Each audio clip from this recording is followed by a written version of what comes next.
বিভিন্ন জায়গায় আপনি খোঁজ নিয়ে দেখেন জামাত বা শিবিরের লোকজন যে কাজটি করেছে, যেহেতু প্রশাসনের অনেক জায়গায় তাদের সোর্স আছে, থানায় সোর্স আছে, সেই জায়গায় যে সময় আওয়ামী লীগের কাউকে আসলে গ্রেপ্তার করতে গেছে সেই সময় জামাত এবং শিবিরের নেতারা ফোন করে বলেছে যে বাসা থেকে সরে যান, এখন পুলিশ যাচ্ছে।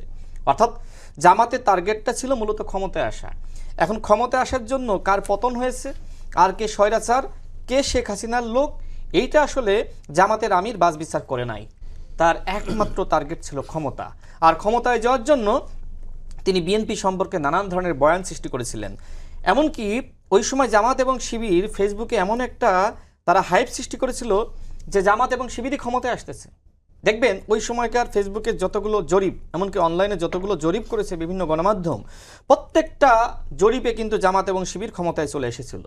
এখন এইটি দেখে এবং বিশেষ করে ছাত্র সংসদ নির্বাচনে শিবিরের যে আসলে এক প্রকার প্রতারণা করেই শিক্ষার্থীদেরকে বিভ্রান্ত করে তারা আসলে এই যে জয় পেল, তো সব মিলিয়ে তারা এমন একটি হাইপ সৃষ্টি করলো যে আগামীতে জামাত আসলে ক্ষমতায় আসতেছে। আমার কাছে মনে হয় যে সাধারণ মানুষজন এক্ষেত্রে অনেকটা বিভ্রান্ত হয়েছে, বিশেষ করে খুলনা অঞ্চলের মানুষ এবং রংপুর অঞ্চলের মানুষ অনেকটা বিভ্রান্ত হয়েছে।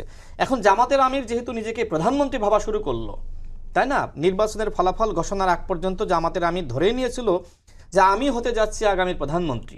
যদিও আসলে আমরা লক্ষ্য করলাম যে জামাতের আমির প্রকৃতপক্ষে ফেসবুকের প্রধানমন্ত্রী হয়েছিলেন।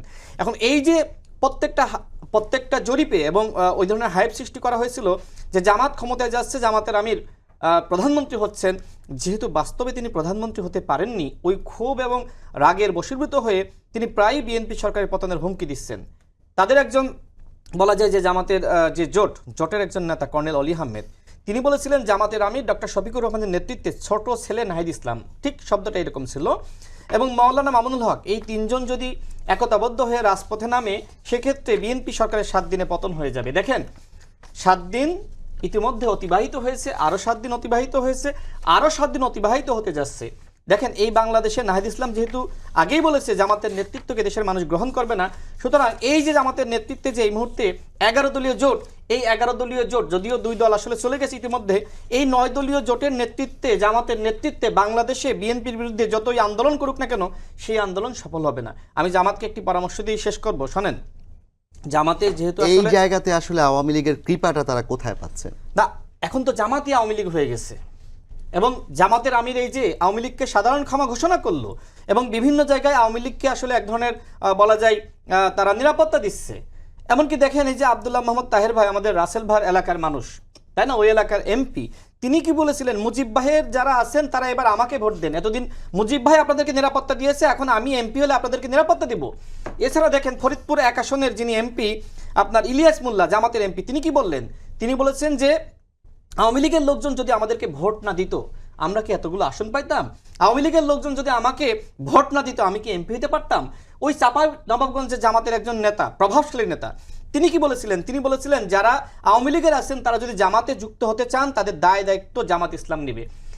এরকম অসংখ্য বক্তব্য কিন্তু জামাতের পক্ষ থেকে দেওয়া হয়েছে। অর্থাৎ আওয়ামী লীগকে তাদের দলে ভেড়ানোর জন্য তারা এমন কোনো চেষ্টা করে নাই। অন্যদিকে বিএনপিকে ভিলিফাই করার জন্য তারা বিভিন্ন যারা ইউটিউবার, যারা অ্যাক্টিভিস্ট, তাদেরকে পর্যন্ত কিনে ফেলিয়েছে।